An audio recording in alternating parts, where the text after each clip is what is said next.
Mari kita berdoa ya. Bapak di dalam surga, kami akan belajar tentang eh, meng- ketika Tuhan tidak dapat dimengerti dalam hidup kami rindu melalui materi ini boleh memberkati kami, materi yang akan mengubah pola pikir kami terhadap Tuhan, biar hidup kami lebih percaya lagi, lebih sungguh-sungguh, iman kami lebih berakar lebih dalam karena kami mengenal Tuhan lebih dalam lagi. Kami mohon berkat untuk Ibu Maria yang akan membagikan supaya jadi saluran berkat Tuhan dalam segala kelemahan dan keterbatasannya. Tuhan memberikan pengurapan. Berkati anak-anakmu yang mengikuti materi ini dimanapun berada. Kau memberkati perekonomian, keluarga, pelayanan, segala kebutuhan-kebutuhan Tuhan menolong. Kiranya melalui materi ini Tuhan dipermuliakan, Roh Kudus terus berkarya di dalam hati kami sepenuhnya. Demi Yesus Tuhan yang hidup kami sudah berdoa. Amin. Ya, kita akan mulai materi ini ya, dibawakan oleh Penginjil Maria. Saya langsung share. eh, Materi ini akan ditaruh di YouTube begitu ya. Jadi direkam supaya ini bisa menjadi berkat buat banyak orang. Eh, Materi ini sangat bagus sekali ya. Mari kita mendengarkannya.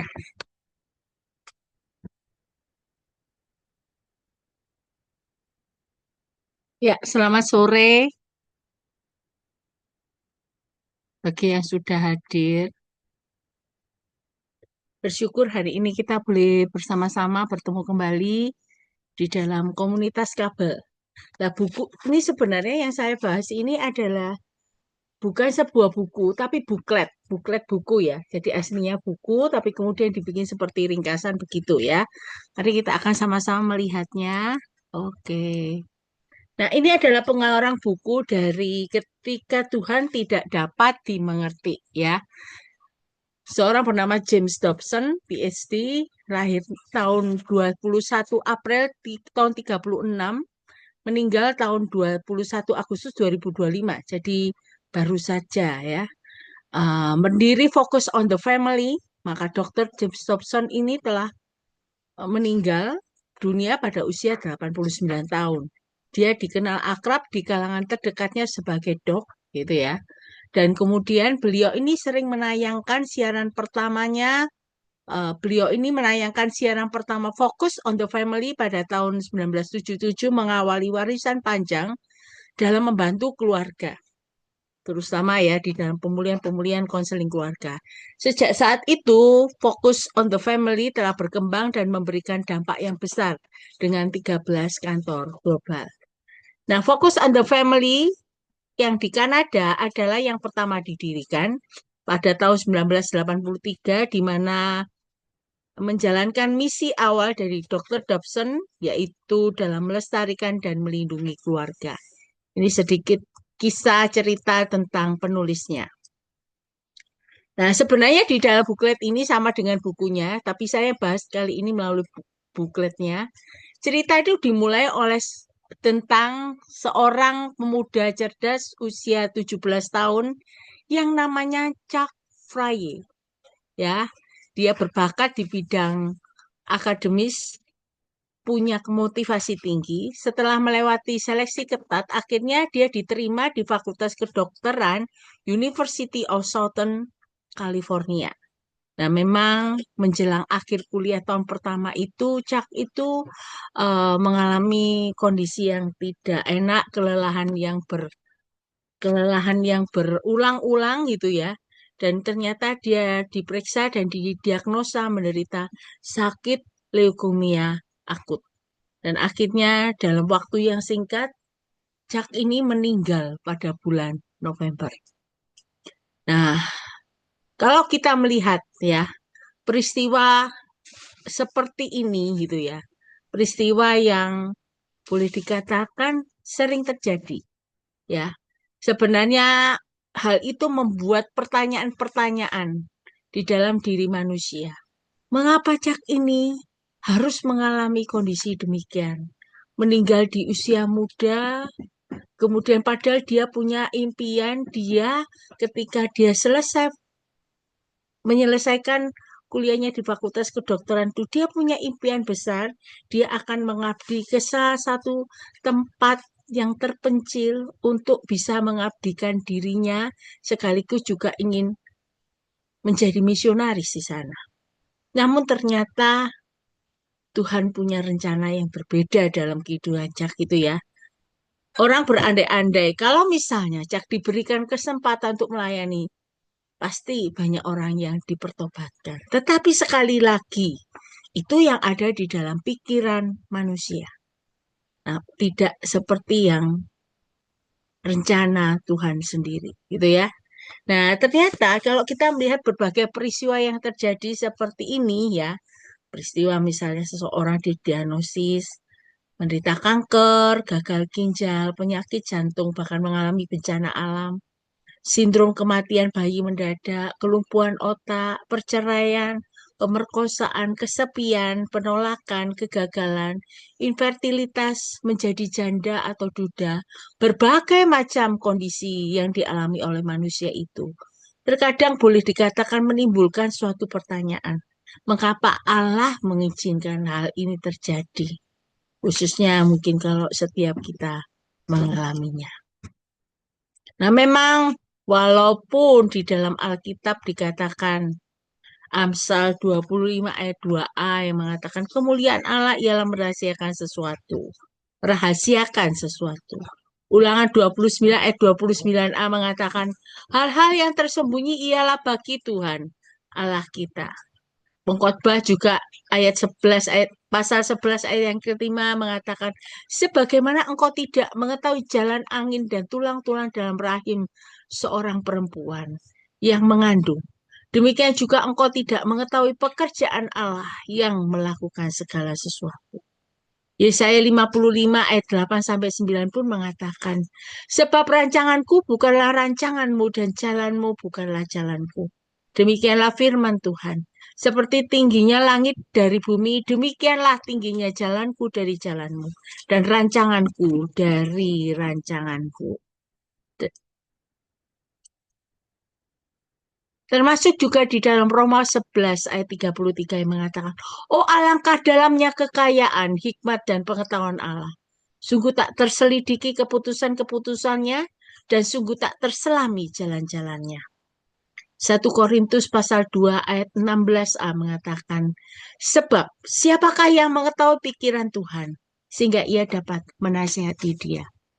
Nah, Bapak Ibu Saudara yang dikasih Tuhan, jelas sekali melalui ayat-ayat firman Tuhan ini sebenarnya memberikan satu kesadaran bahwa kita itu tidak punya kemampuan untuk memahami pikiran Allah yang tidak terbatas atau cara ia campur tangan dalam hidup kita. Bayangkan seorang ciptaan mengerti penciptanya. Kita yang terbatas mengetahui pikiran Allah yang tidak terbatas, ya. Pertanyaan-pertanyaan ini kadang menimbulkan satu tanda tanya. Why? Mengapa? Bisa jadi tidak akan terjawab untuk sementara waktu. Dan ketika itu tidak terjawab, orang bisa mengalami krisis frustasi besar terhadap Allah. Mengalami kebingungan, ketiadaan arti. Bahkan kata kuncinya di sini, harapan yang tidak sesuai dengan kenyataan yang menimbulkan kekecewaan. Nah, ini kondisi yang terjadi ya di dalam kehidupan manusia. Kalau kita melihat contoh yang menarik dari Ayub, orang yang dikatakan takut akan Allah ini, yang tidak pernah berbuat salah, yang berkenan di hati Tuhan. Tetapi ia menderita serangkaian kehilangan yang mengguncangkan dalam waktu beberapa jam saja. Itu ya, ini atas seizin Allah waktu itu. Harus kehilangan anak-anaknya, harus kehilangan harta bendanya, ternaknya, segala sesuatu. Bahkan Dia mengalami kehilangan, boleh dikatakan, kesehatan fisiknya. Dan yang lebih parah lagi, istrinya pun meminta dia untuk mengutuki Allah. Inilah Ayub yang dialami oleh Ayub. Orang yang punya kekuatan iman yang sangat tinggi dan sanggup menghadapi penyakit, kematian, dan kehilangan akibat bencana. Segera menghadapi keadaan yang mengancam untuk menguasai dirinya. Dan di dalam perjalanannya kita bisa melihat yaitu Ayub ini mencapai satu titik keputusasaan dan tidak mampu menemukan Allah. Ia mengalami masa ketika hadirat Yang Maha Kuasa tersembunyi dari pandangannya. Nah, ini yang dialami oleh orang yang punya kekuatan iman yang luar biasa yang sangat tinggi yang dikatakan dekat dengan Allah, namun juga tidak kebal untuk juga mengalami yang namanya putus asa, mengalami dia sendirian, merasa Allah itu begitu jauh dan tersembunyi dari pandangannya. Itu di dalam Ayub pasal 13 ayat 15. Seperti juga Daud di dalam Mazmur 13 ayat 1 atau pasal 77 ayat 8 sampai 9. Dia merasakan kesepian di mana Allah itu. Termasuk Hizkia 2 Tawarikh 32 ayat 31. Dan juga dialami kesendirian itu oleh Yesus. Matius 27 ayat 46. Ketika ia disalib di dalam masa penderitaan yang sangat luar biasa yang dialami untuk menanggung dosa-dosa manusia itu, dia merasa ditinggalkan Allah. Dia berteriak, Eloi, Eloi, lama sabachthani. Inilah kondisi yang ada. Terkadang itu menimbulkan pertanyaan yang begitu besar. Why?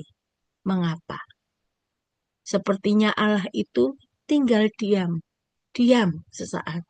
Sembunyi nggak tahu kemana. Sepertinya kok Allah tidak bisa menunjukkan kuasanya. Seperti tidak bisa mencegah apa yang akan terjadi. Ternyata tidak hanya kita mungkin, atau yang tadi saya sebutkan, Ayub, Daud, dan Yesus.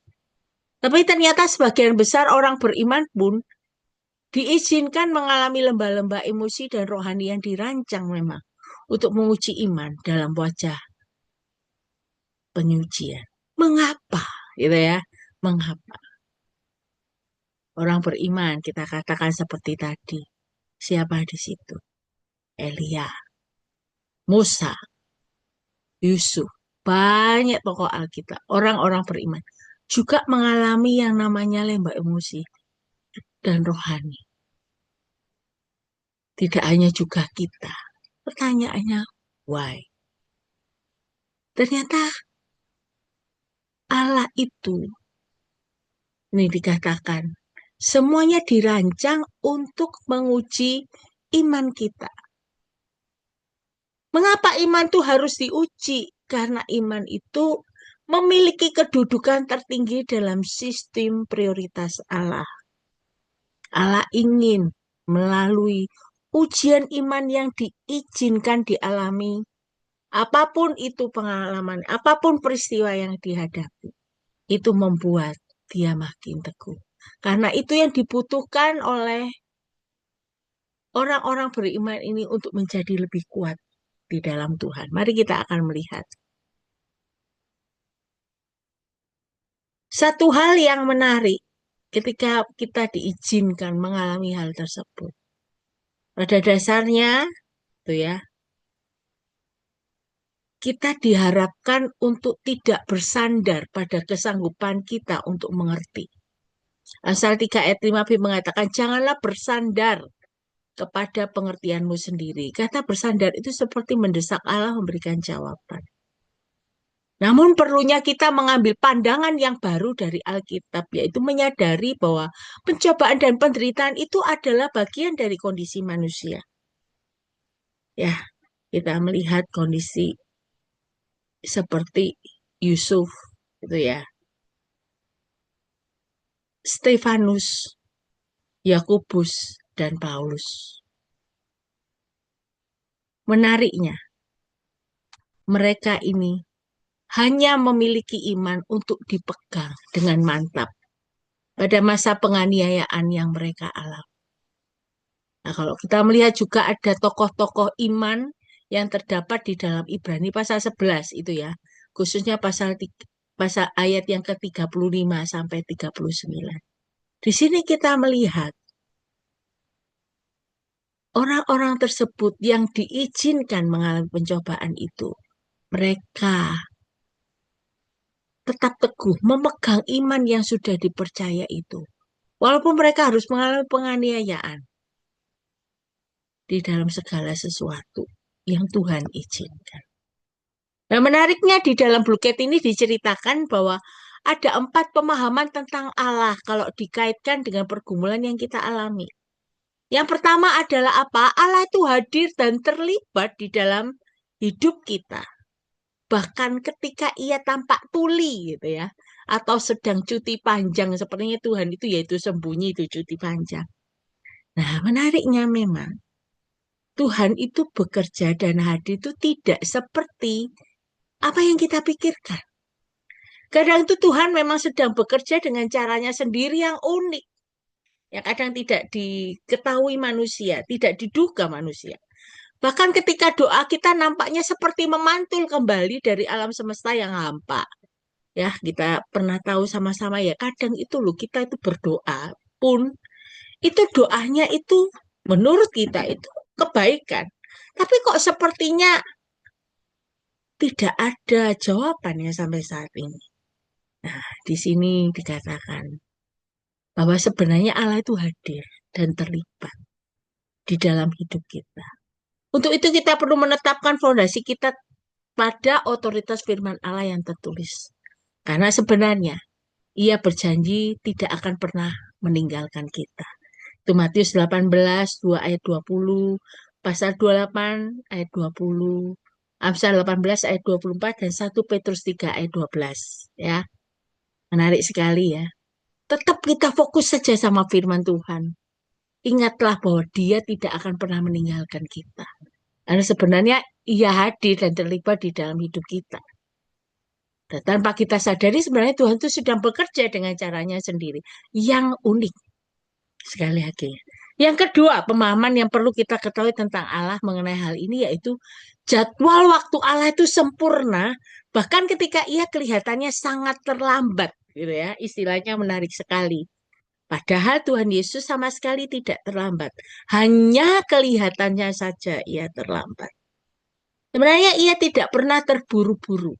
Yesus tiba pada saat yang tepat yang diperlukan untuk memenuhi maksud Allah. Persis seperti yang ia perbuat.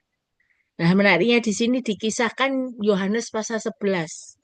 Bagaimana Lazarus itu dibangkitkan. Kisah itu menarik sekali. Karena sebenarnya ketika kisah itu dimulai, itu diawali dengan ada satu kabar ya yang disampaikan kepada Yesus bahwa Lazarus ini sakit keras gitu ya pada awal-awal Yohanes pasal 11 ini.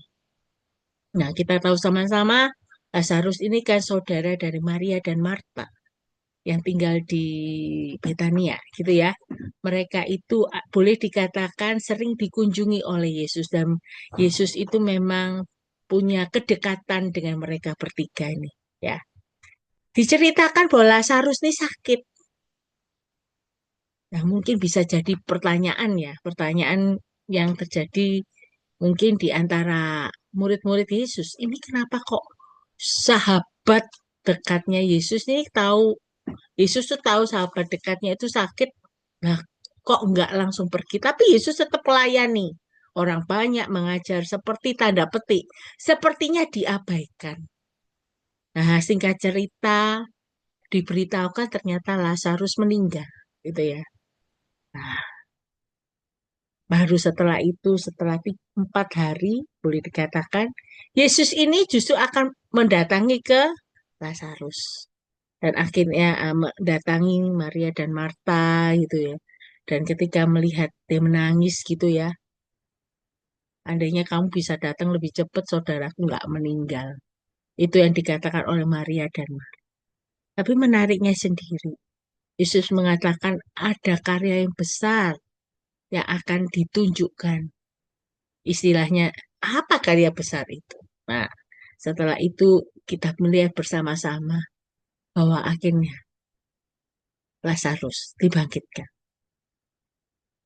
Ada perbuatan yang akan dinyatakan, perbuatan Allah yang besar yang akan dinyatakan setelah 4 hari. Mungkin di dalam pandangan orang-orang sekitar itu, ketika Lazarus belum dibangkitkan, bisa jadi dia kata, Tuhan Yesus ini kok terlambat nolongnya, sepertinya terlambat. Tetapi menariknya, tidak. Gitu ya. Yesus ini tahu waktu yang tepat. Dia tahu kapan dia akan melakukan pertolongan. Kapan dia boleh menyatakan kuasanya. Terlihat ya, di dalam ketika Lazarus dibangkitkan, akhirnya itu menjadi berita yang luar biasa, dikenal banyak orang. Itu akan berbeda ketika Yesus datang ketika Lazarus belum meninggal. Ya, ada karya Allah yang dinyatakan, ditunjukkan. Yesus campur tangan pada saat yang tepat juga demi kebaikan kita. Maka sebelum kita mendengar dari Dia, maka bijaksanalah bila kita tidak menjadi resah dan gelisah. Intinya adalah apa? Tetap menanti, tetap menunggu. Sambil meyakini bahwa Dia tidak pernah terlambat. Ya, kelihatannya saja terlambat. Tetapi ada maksud di balik semuanya. Dan perlu diyakini bahwa waktunya itu tepat, tidak pernah terlambat dan tidak pernah terlalu cepat. Menarik sekali ya perkataan itu, tidak pernah terlalu lambat dan tidak pernah terlalu cepat. Yang ketiga, pemahaman tentang Allah dikaitkan dengan pergumulan yang kita alami adalah untuk hak alasan yang mustahil dijelaskan. Kita adalah manusia yang sangat berharga di hadapan Allah. Konsep yang paling menakjubkan dalam Alkitab adalah Allah mengenal kita secara pribadi dan bahwa kita ada di dalam pikirannya baik siang maupun malam. Menarik sekali ya perkataan ini ya.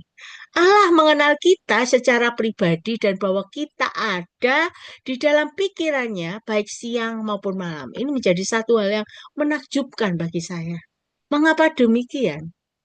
Ya, kita sendiri itu jumlahnya berapa gitu ya. Kita ini sebagai anak Allah, anak-anak Tuhan yang sudah percaya kepada Tuhan itu berapa. Tapi dia bisa mengenal kita secara pribadi karena kita ini umatnya. Karena kita ini anaknya, gitu ya. Kita ada dalam pikirannya baik siang maupun malam. Menarik sekali. Perkataan Daud di dalam Mazmur 8 ayat 5 mengatakan, apakah manusia sehingga engkau mengingatnya? Apakah anak manusia sehingga engkau mengindahkannya?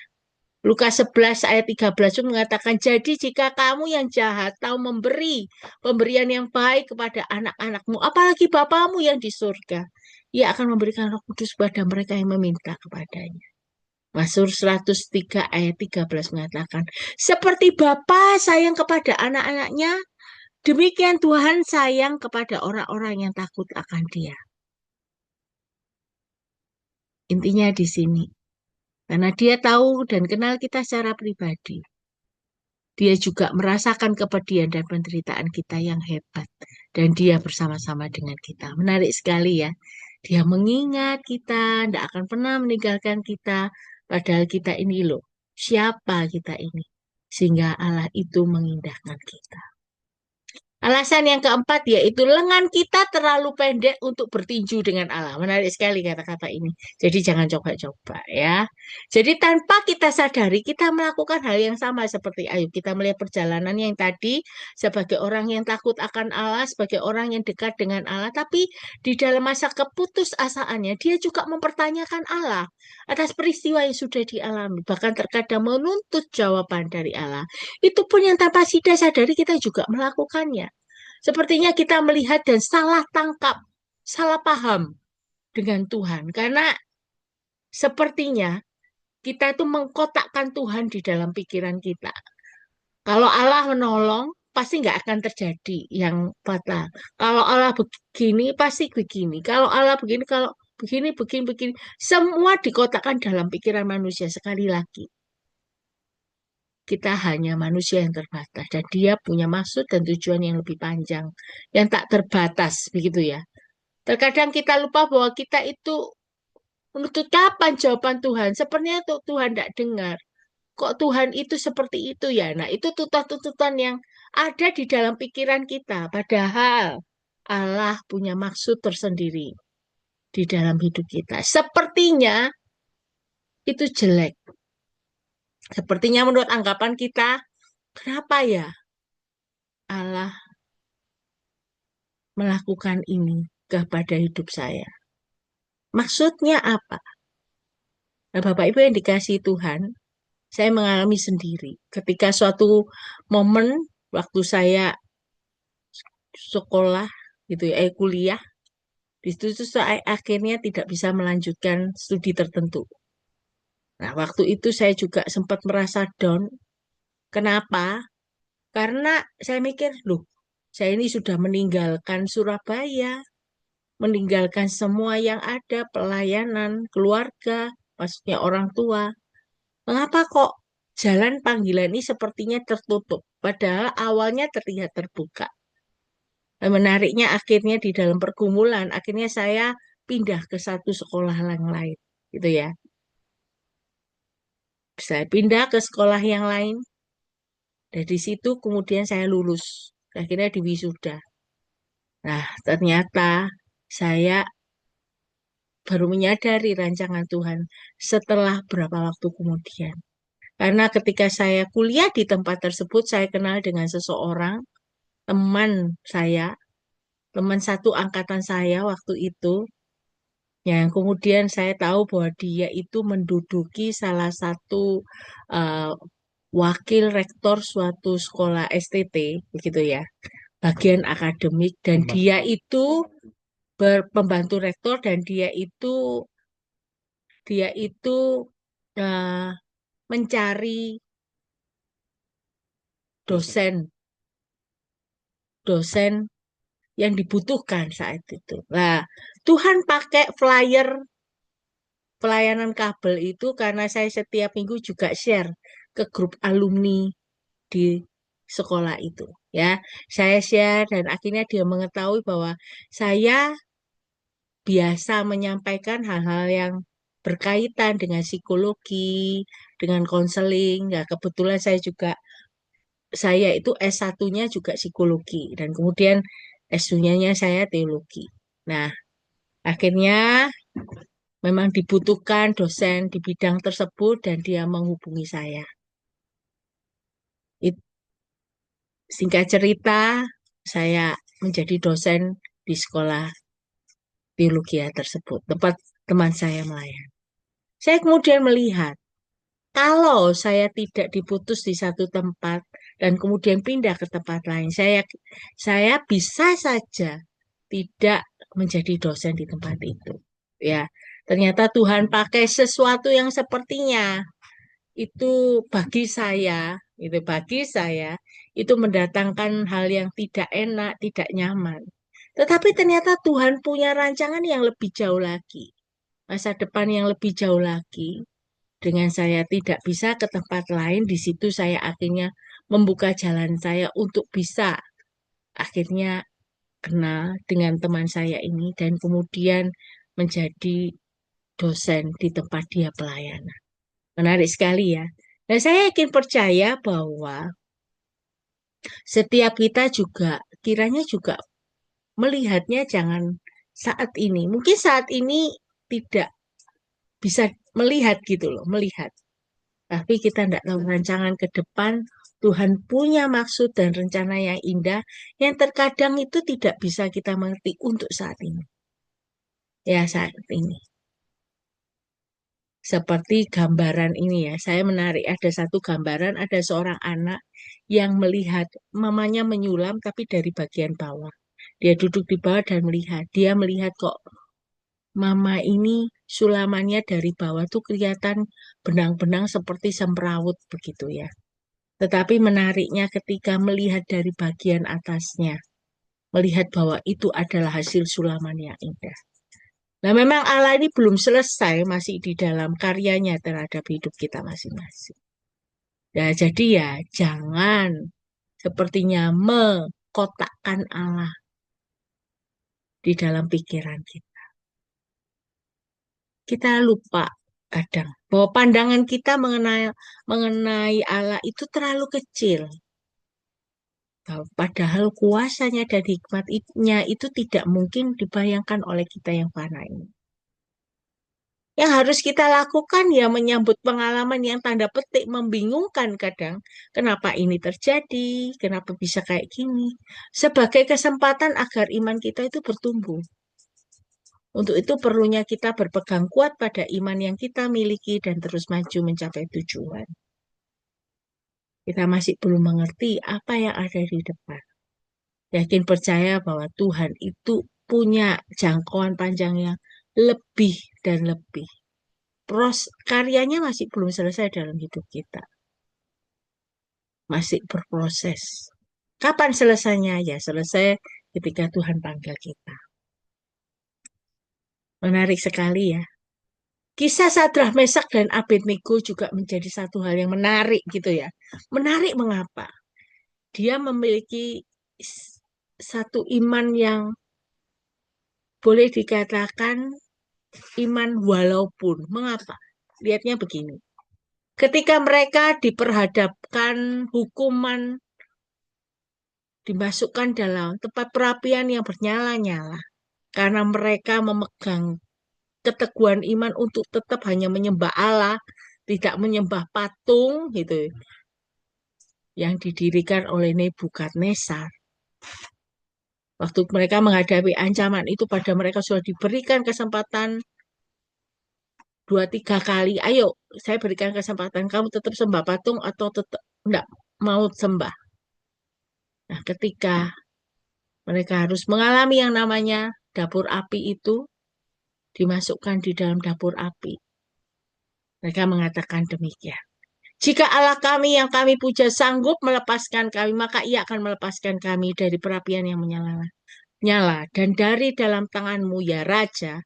Tetapi seandainya tidak, hendaklah Tuanku mengetahui ya Raja, bahwa kami tidak akan memuja dewa Tuanku dan tidak akan menyembah patung emas yang Tuanku dirikan itu. Nah, kalau ketika Sadra Mesa Abednego mengatakan hal ini, apakah mereka tahu bahwa mereka akan diselamatkan dari perapian yang menyala? Saya yakin mereka tidak tahu. Tetapi menariknya, mereka punya iman yang luar biasa.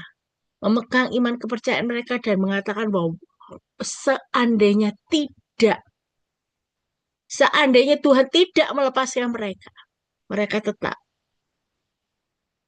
hanya menyembah Tuhan. Menarik sekali. Satu iman yang luar biasa. Menunjukkan bahwa penyerahan diri sama sekali pada kedaulatan kehendak Tuhan adalah yang Tuhan inginkan dari umat. Tuhan ingin kita juga memiliki penyerahan diri sama seperti Sadra, Mesak, dan Abednego. Satu hal, ada satu keyakinan di dalam diri juga bahwa Tuhan tidak akan pernah meninggalkan kita dan tidak akan membiarkan kita luput dari kesulitan. Yang penting kita tetap melakukan apa yang menjadi kehendak Tuhan, ya. Walaupun harus menerima konsekuensi apapun. Tuhan itu tetap ada bersama kita. Nah, ingatlah bahwa hidup itu adalah tantangan. Hidup memang jelasnya dirancang seperti itu. Matius 8:23 ayat 26. Suatu peristiwa ketika para murid itu menghadapi angin ribut. Waktu itu Yesus tidur di buritan. Nah, ketika terjadi angin ribut, murid-muridnya bingung, kacau, dan sebagainya.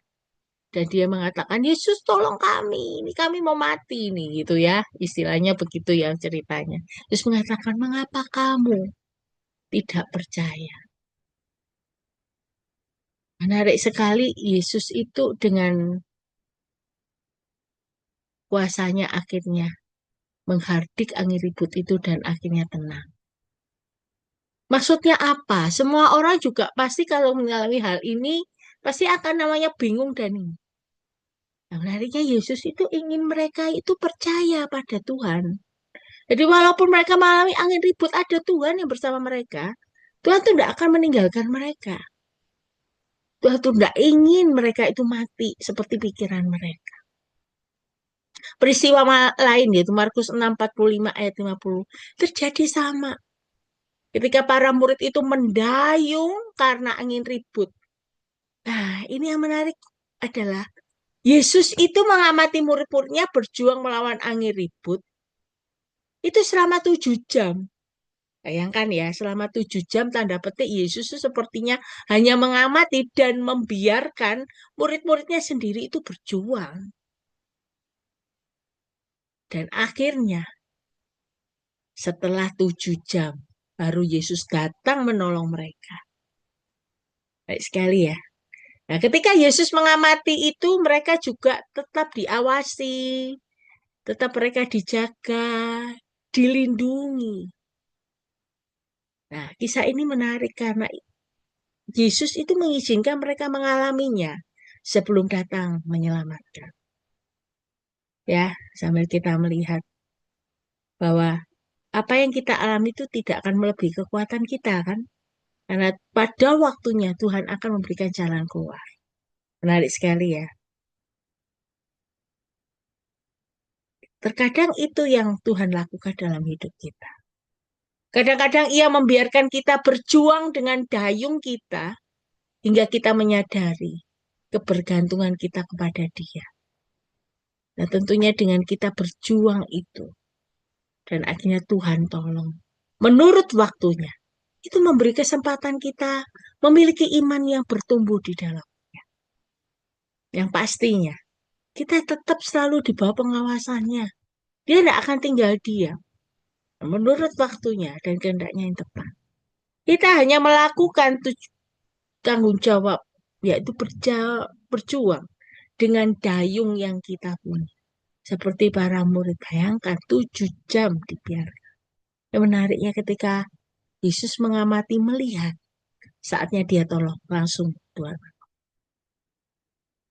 Hingga maksudnya terpenuhi dan waktunya yang tepat. Maka dia akan menenangkan badai dan menyelamatkan kita. Menarik sekali. Nah, pesan Tuhan Yesus kepada Petrus, Yakobus, dan Yohanes pun di Taman Getsemani. Di dalam Matius 26 ayat 31 mengatakan, berjaga-jagalah dan berdoalah, supaya kamu jangan jatuh ke dalam pencobaan. Roh memang penurut, tetapi daging lemah. Dalam pesan ini juga Yesus mengharapkan murid-muridnya untuk tetap berjaga-jaga. Ia mendorong murid-muridnya untuk menjadi kuat, berusaha keras mengendalikan dorong hati mereka. Mengapa? Karena daging yang lemah lebih peka terhadap pencobaan. Sambil menyadari bahwa kita ini sebenarnya tidak stabil secara emosi dan rohani pada saat yang bersamaan. Kita berada dalam peperangan rohani dengan musuh yang mematikan yang mengintai kita setiap saat. Untuk itu sedapat mungkin kita berada dalam kondisi yang terbaik. Tapi kita tetap bersandar kepada kekuatan Tuhan, menyerahkan hidup kita kepada Tuhan, dan meyakini bahwa Dia tetap ada bersama-sama dengan kita. Nah, pengertian yang sangat sederhana dikatakan gini. Tidak ada yang lebih Tuhan inginkan dari kita selain melatih iman kita. Iman yang menetapkan untuk mempercaya Dia, walaupun Ia tidak menjawab sebuah pertanyaan, bahkan tidak menjamin perjalanan kita bebas dari penderitaan. Ia ada di sana pada setiap kesempatan. Ketika kita berbelok ke arah yang salah, Yang perlu kita lakukan datang kepadanya, minta ampun kepadanya. Bisa jadi kita melakukan banyak kesalahan ketika kita menjalani kehidupan ini dengan banyak pergumulan yang ada. Namun jangan takut untuk menderita. Jadi jangan takut menderita. Karena memang ada rencana Tuhan dan itu untuk kebaikan kita. Sambil menutup dikatakan bahwa Mazmur 34 ayat 18 sampai 20. Apabila orang-orang benar itu berseru-seru maka Tuhan mendengar dan melepaskan mereka dari segala kesesakannya. Tuhan itu dekat kepada orang-orang yang patah hati dan ia menyelamatkan orang-orang yang remuk hatinya, jiwanya. Kemalangan orang yang benar itu banyak, tetapi Tuhan melepaskan dia dari semuanya. Ya, Tuhan memberkati setiap kita.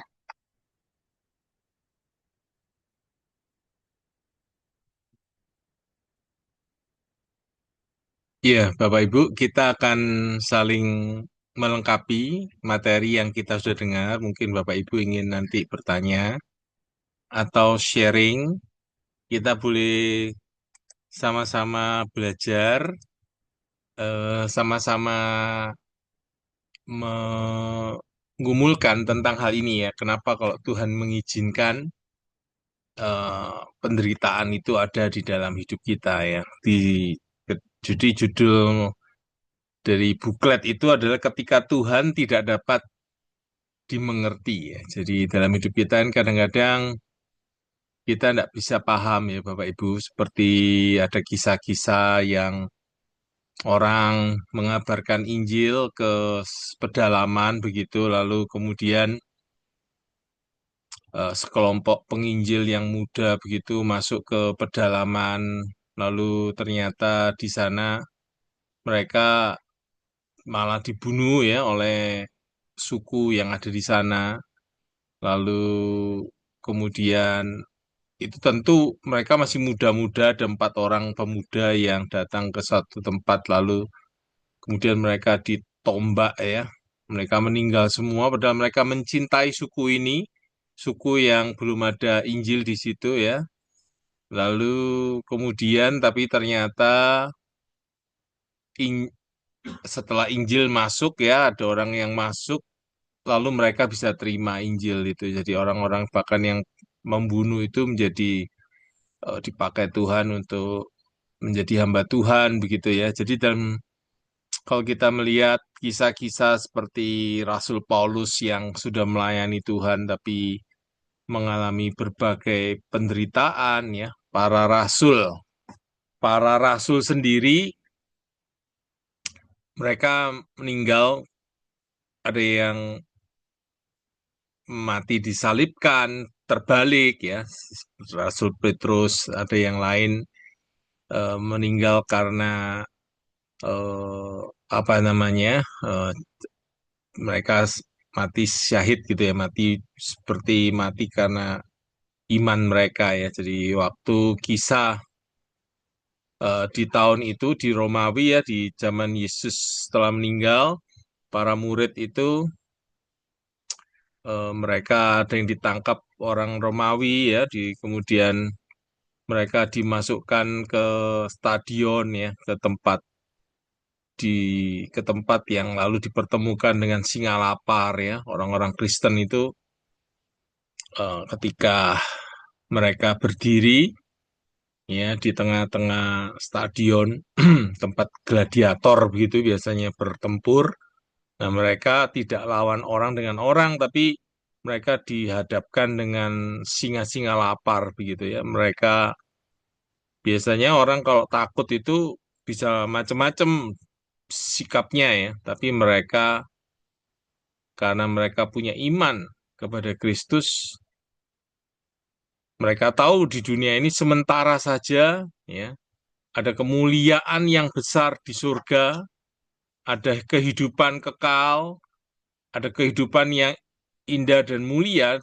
Makanya mereka ketika singa itu mau nyerang mereka, mereka dengan gagah berani untuk menghadapi kematian itu ya. Jadi ada banyak lagi kisah-kisah, ada yang dibakar ya karena mengikut Kristus. ada kalau kita membaca di koran itu zaman sekarang ini ada orang-orang yang karena iman mereka dibunuh begitu ya di Afrika ini ada kejadian yang lagi sedang hangat-hangatnya. Jadi memang kita tidak bisa paham ya kenapa sudah ikut Tuhan malah dibunuh, malah menderita ya seperti orang-orang Kristen mula-mula itu mereka kan dianiaya secara luar biasa, lalu kemudian mereka pergi menyebar kemana-mana begitu ya, ke Eropa, ke Asia, ke Amerika ya. Jadi Injil itu akhirnya berkembang justru di dalam konteks ada penganiayaan begitu ya. Jadi dalam kehidupan kita ini kita mengerti setelahnya, tapi ada waktu kita mengalami penderitaan itu kita nggak paham ya. Nah, jadi dalam kehidupan saya sendiri pun, ketika saya itu melihat ke belakang ya,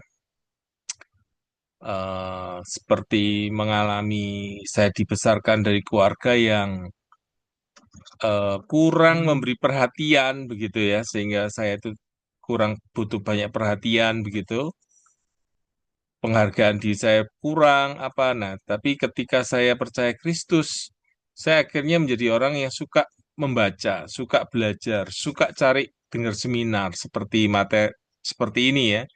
Jadi satu kesukaan, sukacita untuk terus belajar.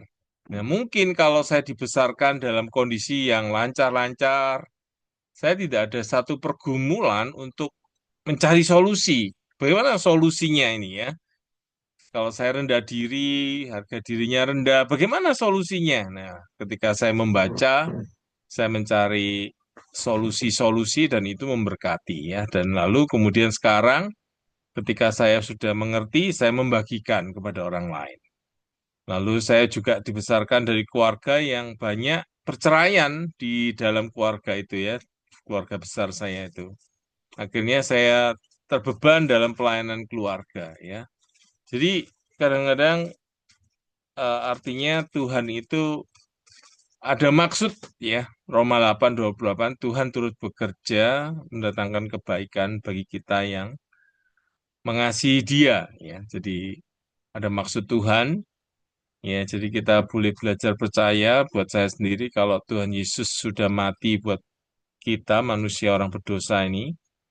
Jadi artinya Tuhan itu kalau Dia sudah memberikan semuanya, nyawanya diberikan semua-semuanya, tidak mungkin Dia tidak mengasihi kita ya ciptaannya. Jadi sekarang yang dibutuhkan adalah kita belajar beriman karena ada kemuliaan yang besar. Dunia ini tempat yang sementara.